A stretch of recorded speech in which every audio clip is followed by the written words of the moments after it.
Каспий магазинде сатып алуға сертификатты қалай жұмсауға болады? Құттықтаймыз! Сізге Каспий магазиннен сатып алуға сертификат сыйлады. Оны ашыңыз.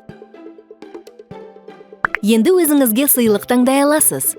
Мұны Каспий KZ-тегі магазинде немесе тікелей сертификаттар сервисінде жасауға болады. Бұл жерде сізді қызықтыруы мүмкін тауарлар көрсетіледі. Сыйлықты себетке салыңыз.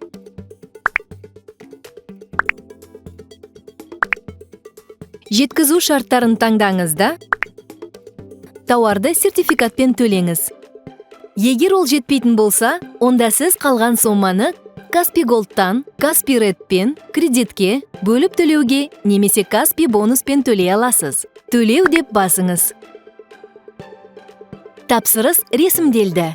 Сертификаттар бойынша қаражаттың қалдығын немесе сатып алу тарихын қарау үшін қызметтерді, содан кейін сертификаттарды басыңыз. Міне осылай Каспий магазинде сертификатпен тапсырысты төлеген оңай әрі ыңғайлы.